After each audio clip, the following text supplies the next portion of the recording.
Hello, Slater families. I'm here with our third part of a five-part series around discipline at Fairhaven High School, primarily high school. And today I'm going to talk about repairing damages and the restorative process that we use here at Fairhaven. So I'm going to use a lot of R's today. The first are the three R's that we have been the focus of our staff here for the past 3 years. And then the focus is around the holistic approach of our school. And so what we always talk about, and if you walk around the building, you'll see it on a lot of our posters, is relationships, relevance, and rigor. So of those three, I'm going to really focus on the relationship piece because obviously in those three, we're talking about the academic rigor. We're talking about making the academics relevant to a student's life and relevant to the real world. But we know those things have to happen within the context of building positive relationships with students. And we know part of the process of building positive relationships is being able to work with students who are going through some difficult conflicts and teaching them how to approach those in a way that repairs damages and restores relationships. And that's a key piece. So in the restorative model, what we focus on here, I would say, are 5 R's. So I'm extending these 3 R's into another set of 5 R's. The first one starting with the relationships piece. And we know that, so I'll kind of go through these really quickly just to give you the full sense. But we know relationships are what we need to start the conversations with students. And we know that our students are seeking relationships from adults and from peers. So it's an important component to any disciplinary model that you use. And the next R is around respect. So you could think of respect as being that key ingredient that helps you to build relationships.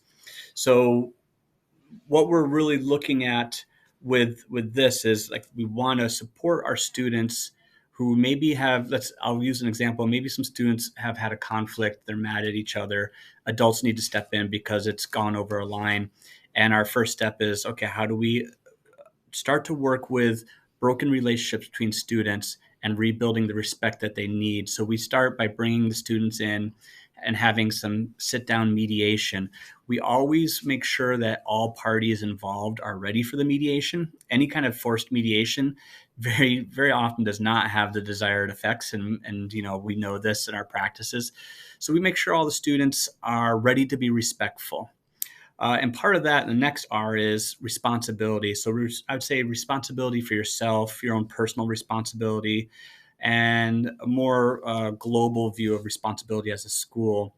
So bringing these mediations together often requires, as a bare minimum, that students are ready to take responsibility for their actions, and also ready to accept responsibility being given to other students who were involved, and being able to come to the table, so to speak, come to the table together in a respectful manner. Then we get into the actual reparation, the repair work that needs to happen. So as adults, let's say there's a conflict between a student and an adult. We often want to come down, sit down, have a conversation. And one of the things we talk about a lot here as adults is we need to model what repairing a relationship looks like. So if I'm, as an example, if I'm having a struggle with a student, I often will come into that conversation saying, the way I kind of was talking to you about this yesterday was maybe a little too much. And you start to own it yourself as an adult. And that's an important part because it needs to be authentic, but it's also an important part because we know we need to model the behavior that we want to see our teachers, or I'm sorry, see our students learn. So repairing involves a lot of modeling techniques that we use. And our last R is reintegration. So making sure that when you repair relationships, you're doing it in a way that has dignity for everyone involved. Even someone who has broken the rules, you want to at some point be able to have that dignity involved so they feel they can reintegrate into the community. It's never our goal to push students out of our school community. So we always want to look at how do we bring people back in once we've processed and made the repair work, or put the repair time in around that relationship. Now, obviously, with all these conversations around discipline, there's always an element of consequence. So natural consequences are very important. It's a part of the repair work, we believe. And we also always take this in the context of safety first. So no matter what's going on, we always make sure that everyone involved feels safe. No one is being pushed into something sooner than they're ready for, and the school community itself is safe. The last thing I would say about this process is it's messy. The restorative process is messy because it takes a time, and there's a lot of human emotion involved and processing.